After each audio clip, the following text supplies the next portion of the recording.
উদয় হোক, এটা রামকৃষ্ণ পরমহংসের কথা, যে ওদের বুদ্ধি হোক, সুবুদ্ধি হোক, ভালো কাজে সহযোগিতা করে। এটাই আমার আজকে বক্তব্য।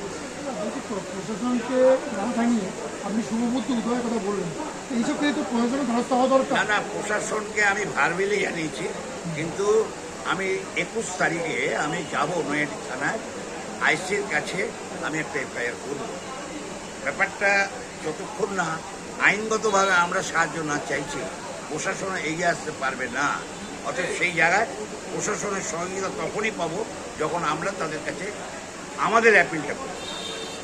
আজকে এই মঞ্চ থেকে বিভিন্ন গুণীজন সাংবাদিক সহ ছাত্রছাত্রীদের সব সম্বর্ধিত করা হয়েছে, তারা এবং উৎফুল্লিত। এই যে 153 রক্তদাতা, আগামী দিনে কী বার্তা থাকবে? ব্যাপারটা হচ্ছে, দেখুন, মানুষ আসে, মানুষ চলে যায়, চিরদিনের জন্য কেউ আসে না, আমরা ক্ষণিকের মানে অতিথি। অতএব সেই জায়গায় যাই, এই সম্বর্ধিত ব্যাপারটা স্কুল থেকে আরম্ভ করে, গুণীজন থেকে আরম্ভ করে, ছাত্রছাত্রী থেকে, রক্তদাতাদের থেকে, এটা একটা সমন্বয়। এই সমন্বয়টা হচ্ছে সুস্থ পরিবেশ, সুস্থ সংস্কৃতি এবং সুস্থ ভাবনা যাতে রাখা যায় তার চেষ্টা করা। আর বার্তাটা কী দেবো? 74 বছর বয়স হয়েছে, আমি তো এখন রক্ত দিতে পারি না, 65-তে থামতে হয়েছে। কারণ 18 থেকে 65 হচ্ছে এটা নিয়ম, এর বাইরে দেওয়া যায় না। আমি চাইব তরুণ প্রজন্ম, মানে যারা 18 বছরের হচ্ছে, ছেলে বা মেয়ে, আমাদের নাতি নাতনি যারা আছে, তারা ব্যাপারটা এগিয়ে আসুক। যদিও বাবা মারা এখন তাদেরকে এমনভাবে তৈরি করছে, তারা সেই জায়গাটায় তাদেরকে আনতে চাইছে না। অতএব আমি চাই সেই জায়গাটায় তাদেরকে আনতে, তারা যাতে এই সামাজিক কাজটা করে। সামাজিক দায়বদ্ধতাতে কী জিনিস সেটা তাদের বোঝানো দরকার। অতএব এখানেও কোনো কাউন্সিলিং দরকার। রক্তদানটা যখন শুরু করেছিলাম তখন আমাকে রক্ত চোষা বলতো, কোনো একটা জায়গায় মানে আমাকে দেখে সব দৌড়েছে। আমডাঙ্গার ওই রফিকুলের পাড়া হাটটা হচ্ছে পদ্মনাথ, সেখান থেকে পালিয়ে যেত। আজকে তো আর কেউ রক্ত চোষা বলছে না। ব্যাপারটা হচ্ছে দীর্ঘদিন, আজকে অনেক ট্রেন কম্পার্টমেন্টের ছবি বেরোচ্ছে, রক্তদানের প্রচার করছে, ছবি বেরোচ্ছে। আমি যখন এই কাজটা করেছিলাম তখন প্রিন্ট মিডিয়া, ইলেকট্রনিক মিডিয়া সেইভাবে ছিল না বলে আমার ট্রেন কম্পার্টমেন্টের প্রচার শুরু হয়েছে। মানে মানুষ স্বতঃস্ফূর্তভাবে ট্রেন কম্পার্টমেন্টে যারা যেত তারা কিন্তু সাহায্যও করতো এবং প্রচার শুনতো কেন রক্তদান করতো। আমি রক্তদানটাকে যে জায়গায় নিয়ে যাওয়ার চেষ্টা করেছিলাম, শিয়ালদা ডিভিশন, হাওড়া ডিভিশনের বিভিন্ন জায়গায় আমি প্রচার করেছি। আমডাঙ্গা থেকে নৈহাটির বিস্তর এলাকায়, যেখানে দাঁড়িয়ে আমি মানে যাকে বলে একদম ফেরিওয়ালা হিসেবে রক্তদানের কথা বলতাম, কেন রক্ত দেব।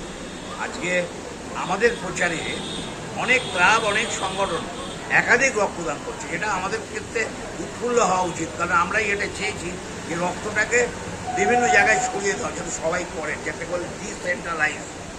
নৈহাটিতেও ডিসেন্ট্রালাইজ হয়েছে, ব্যারাকপুর সাব ডিভিশনে সেন্ট্রালাইজ হয়েছে, আমার জেলায় উত্তর 24 সেন্ট্রালাইজ হয়েছে, সারা বাংলায় এটা ডিসেন্ট্রালাইজ হয়েছে। অতএব রক্তদানের সংখ্যা কত হলো না হলো, একটা সময় 16ই আগস্ট মানে আমাদের ক্রীড়াপ্রেমীদের জন্য রক্তদান হতো, এখনও হয় নেতাজি ইন্ডোরে। মানে ওদের সঙ্গে আমার একটা কম্পিটিশান হতো। আমার যেমন রজত জয়ন্তী বর্ষ, সেবার এখানে 1676 জন রক্ত দিয়েছিল 9টা সরকারি ব্লাড ব্যাংক। সকাল থেকে আরম্ভ করেছিলাম 9টা, রাত্রি 9টা অবধি রক্তদান হয়েছিল। আজকে যদি সেটা করতে গিয়ে হবে না। আজকে ক্রীড়াপ্রেমী দেবের সব খবর নিয়ে দেখুন, 300-র বেশি রক্তদাতা হচ্ছে না। অতএব এটার একটাই কারণ, অন্য কোনো কারণ নয়। এতে ভেঙে পড়ার কিছু নেই, এটা একটাই কারণ, ডিসেন্ট্রালাইজ। অনেক ক্লাব, অনেক সংগঠন আমাদের এই জায়গাটায় তারা করেছে, তারা করছে, কিন্তু এর একটা বিপদ দিক আছে, যেটা আমি আপনাদের মাধ্যমে বার্তা দিতে চাইছি। বিপদ দিক কোন দিকে? মানে ধরুন কোনো পাড়ায় হঠাৎ কোনো সমাজসেবী জন্মে গেল, সে একটা রক্তদান করলো, দেখা যাচ্ছে সেই রক্তদাতা সরকারি ব্লাড ব্যাংকে ডেকে আনছে, চাঁদা তুললো অনেক, রক্তদাতার সংখ্যা নেই। 1 ইউনিট যদি তারা বুক করে 16 জন, 12 জন, 13 জন, 7 জন, কিন্তু লাল বাতি জ্বলছে সব, সেখানে অনেকে আনাগোনা করছে, রক্তদাতার সংখ্যা দেখা নেই। রক্তদানের সংখ্যা দেখা নেই, কিন্তু রক্তদান হচ্ছে, শিবির বেড়েছে। কিন্তু সেই জায়গাটা এটাকে একটা মানে অন্যভাবে কিছু কিছু মানুষ ব্যবহার করছে, যেটা রক্তদানের আগামী দিনে বিপদ।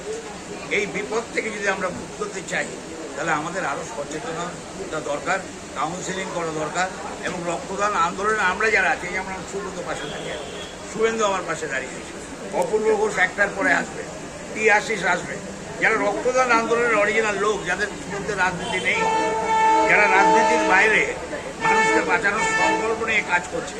আমার মনে হয় আমাদের আরও পরিশ্রম করতে হবে এই জায়গাটা থেকে যাতে রক্তদান করতে পারে। যদি রক্তদানকে নিয়ে কিন্তু অসাধু কার্যকলাপ চলছে, বেসরকারি তাহলে বিক্রি করা হচ্ছে, এরকম একটা অভিযোগও ব্যাপারটা হচ্ছে, আমি এই সরকার হবার পর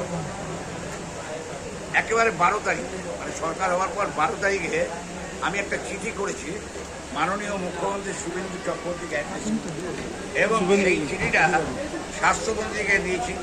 সেই চিঠিটা আমাদের মানে অর্জুন সিং, আমাদের এই সাব ডিভিশনের খুব ডাকসাইড লিডার এখন মন্ত্রী দপ্তরের, তাকেও দিয়েছি। লোকাল এমএলএ যিনি আছেন তাকেও আমি দিয়েছি, তার সঙ্গে কথা বলেছি, অর্জুনের সঙ্গে কথা বলেছে। তারা বলেছে এটা আমরা ব্যবস্থা নেব। আমরা চেয়েছি এই যে সরকারি ব্লাড ব্যাংক লেটে যায়, তাদের গাড়ি কেন লেটে আসে? সরকারি ব্লাড ব্যাংক আগে একটা ব্যাচ দিত আমাদের, যেটাকে বলে রক্তদান প্রাউড ফিল করতে যাবে, একটা সরকারি ব্যাচ পেলাম। সেই ব্যাচটা মানে প্রায় বামফ্রন্টের শেষ থেকে এই 15 বছরে সেই ব্যাচটা পাওয়া যাচ্ছে না। আমরা বলেছি স্বাস্থ্যভবনে হয়নি। আমরা এই কথাগুলো বলতাম যে বেসরকারি ব্লাড ব্যাংকে যেভাবে কেন্দ্রীয় সরকার এবং স্টেট গভর্নমেন্ট তাদেরকে লাইসেন্স দিচ্ছে, যেটা বিপজ্জনক, এবং সেই বিপজ্জনক জিনিসটা নতুন সরকার এসে ধরেছে। এবং আমাদের এই কথাটা যে বলেছে যে 6টা ব্লাড ব্যাংক সাসপেন্ড, 10খানা ব্লাড ব্যাংকে তদন্ত চলছে, এবং আগামী দিনে টোটাল বেসরকারি ব্লাড ব্যাংক হলে ক্ষতিরও সম্ভাবনা আছে। কেন থ্যালাসেমিয়া শিশু যাদের রক্তটা যোগান দিতে হয়, শুধু সরকারি ব্লাড ব্যাংক পারে না। সেই জায়গাটায় আমরা চাই শুদ্ধিকরণ, বেসরকারি ব্লাড ব্যাংকের ব্যবসা বন্ধ হোক, তারাও যেন সমাজ সেবার নামে মানুষকে হেল্প করে, হেল্প করে। অপারেশন টেবিলে যখন রক্ত পাওয়া যায় না, তারা রক্ত দিক। অনেক সময় মানে রক্তের জন্য মানুষ যখন পাগল হয়, জানে না তারা কী করছে। এই অবস্থাটার পরিবর্তন আমরা চাই।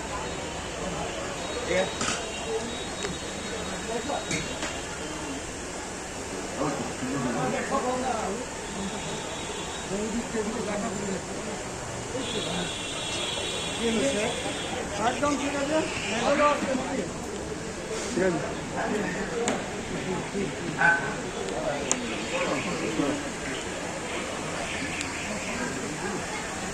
আমি মঞ্চে দেখে নেব ডক্টর পার্থ রায়কে, মঞ্চে দেখে নেব স্নেহা বিশ্বাস, আমাদের বিজয়নগর বালিকা বিদ্যালয়। রেডি। আর্টিস্ট গোপাল অধিকারী ফেসবুক পেজ এবং গোপাল অধিকারী মনের কথা ইউটিউব চ্যানেল থেকে আপনারা দেখছেন স্বাধীনতা দিবস উদযাপন কমিটির 50 বছরের রক্তদান শুরু হয়ে গেছে অলরেডি। রক্তদান চলছে, আপনারা দেখছেন। পরেশ সরকার মহাশয় বক্তব্য রাখছিলেন এতক্ষণ, আপনারা দেখছেন। রক্তদান চলছে, আপনারা দেখছেন আর্টিস্ট গোপাল অধিকারী ফেসবুক পেজ এবং গোপাল অধিকারী মনের কথা ইউটিউব চ্যানেল।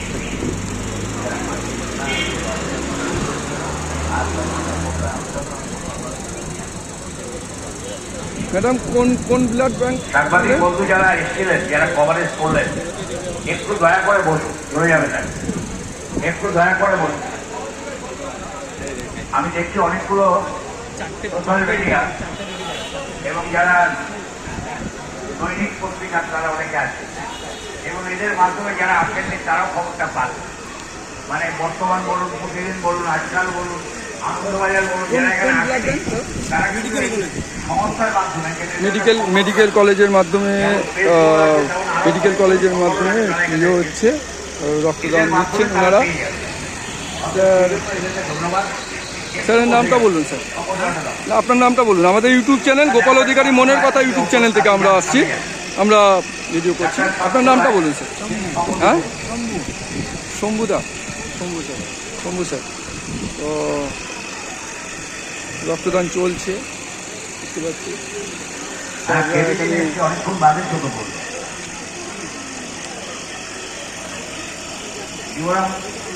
ডাক্তারবাবুরা প্রেশার চেক করছে, দেখতে পাচ্ছেন। প্রেশার চেক করে রিপোর্ট করছে। কাল কিন্তু কভারেজ করতে হবে।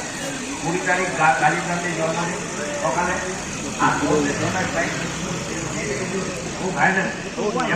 এখানে দেখতে পাচ্ছেন সমস্ত আমাদের ইয়ে করছে, এখানে নাম লেখা হচ্ছে, এখানে আবার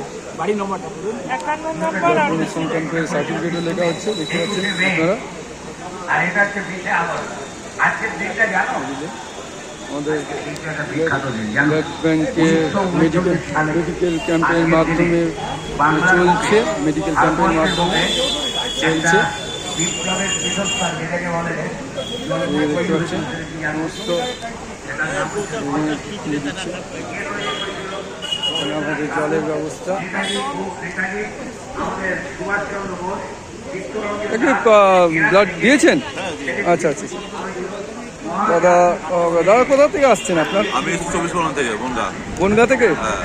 আচ্ছা, আপনার নাম? আমার নাম দীপঙ্কর সর্দার। দীপঙ্কর সর্দার। আপনি মানে বনগা থেকে এসছেন, প্রতিবারই আসেন? না, আমি নতুন এসেছি। আমি অন্য জায়গায় দিয়েছি, আগে বিভিন্ন জায়গায় রক্ত দিয়েছি। আচ্ছা আচ্ছা। এই জায়গায় আমি প্রতিবার আসার চেষ্টা করি, আসতে পারি না। আচ্ছা। এবার ছুটি আছে, আমি কাজ করি, আপনার সিভিল লাইনে কাজ করি।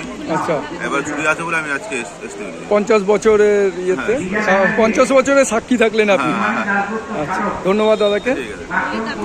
স্যার ব্লাড দিয়েছেন স্যারের? আমার দীপঙ্কর। স্যারের ইয়েটা নামটা জেনে নিই। স্যারের আমার নাম নামটা? সৌনক নন্দী, আমি নৈহাটিতেই থাকি।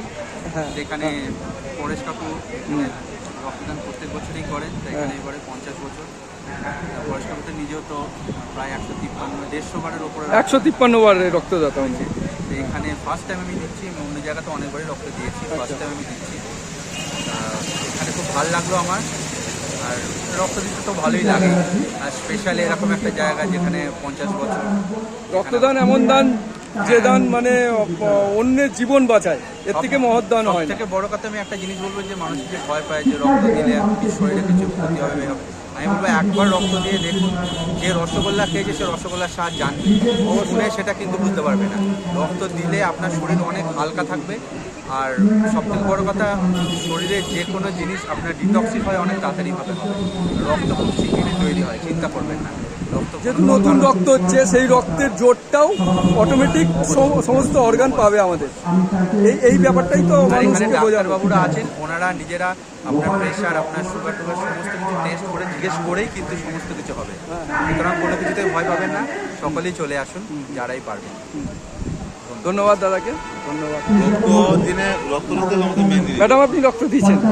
এই ম্যাডামও রক্ত দিয়েছে। ম্যাডামের নামটা একটু জেনে নেব। টুম্পা পাল। আমাদের চ্যানেলের নাম গোপাল অধিকারী মনের কথা ইউটিউব চ্যানেল। মোদিজি যেরকম একটা মনকে বাত করেছিলেন, আমরাও সেরকম বিভিন্ন ব্যবসায়ীদের, ছোট বড় ব্যবসায়ী থেকে শুরু করে বিভিন্ন প্রফেশনের সঙ্গে যারা আছে এরকম, এবং অনেক সমাজ সংগঠকের প্রোগ্রাম আমরা করে থাকি। আমাদের আপনি নামটা বললেন?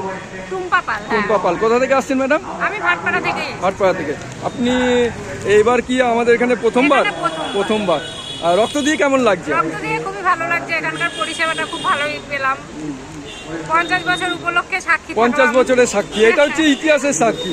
অনেক রক্তদান দেখবেন 10 বছর, 5 বছর বা 12 বছর চলছে, কিন্তু আমাদের এই রক্তদান 50 বছর ধরে চলছে। এই 50 বছরের সাক্ষী মানে আপনার নামও ইতিহাসের মধ্যে ঢুকে গেল বলতে গেলে। ঠিক আছে, ধন্যবাদ, ধন্যবাদ। দাদা আপনি রক্ত দিয়েছেন? হ্যাঁ, এই দাদাও রক্ত দিয়েছে। দাদার নামটা একটু জেনে নেব। রবি মিস্ত্রি। হ্যাঁ, রবি মিস্ত্রি। কোথা থেকে আসছেন দাদা? হুগলি ডিস্ট্রিক্ট পান্ডুয়া। হুগলি ডিস্ট্রিক্ট পান্ডুয়া থেকে আসছেন দাদা ভাই। আপনি কি প্রতিবারই আমাদের এখানে আসেন? আপনার এবছরই প্রথম দিয়েছি। আচ্ছা আচ্ছা। আপনার রক্তদান শিবির যেখানেই হয় আমি কম বেশি সেখানে রক্ত দিই। খুব ভালো কাজ। রক্তদানের একটা আলাদা তৃপ্তি, আলাদা তৃপ্তি। ঠিক আছে, ধন্যবাদ, ধন্যবাদ দাদা ভাই। আপনি রক্তদান দিয়েছেন? এই আর এক দাদা ভাই রক্তদান করেছেন। দাদা ভাইয়ের নামটা বলবেন? গৌতম দত্ত। আপনি কোথা থেকে আসছেন দাদা ভাই? হ্যাঁ, নৈহাটি থেকে। দাদা ভাই প্রতিবারই আমাদের এখানে রক্তদান করে। রক্তদান করে কেমন লাগছে? ভালো লাগে।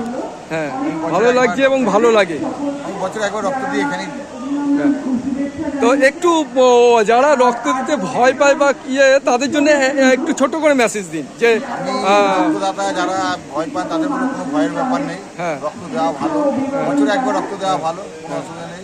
দুবারও দেওয়া যায়, কিন্তু রক্ত দিলে অপরজনের ভালো হবে, সুবিধা হবে। হ্যাঁ, এইটাই বলবো। যেহেতু নতুন রক্ত হয়, সেই নতুন রক্তের যে আলাদা তেজ, সেই তেজটা আমাদের শরীরে টোটাল মানে অন্য অঙ্গ প্রত্যঙ্গকে চালিত করতেও সাহায্য করে। যেহেতু নতুন পার্টস যখন আসে মানে সেটা ইয়ে হয়। ঠিক আছে, ধন্যবাদ। ধন্যবাদ। একটু বলার জন্য ডাক্তার পার্থ, এই পার্থ আমি দুঃখিত টাইটেলটা ভুল বলার জন্য।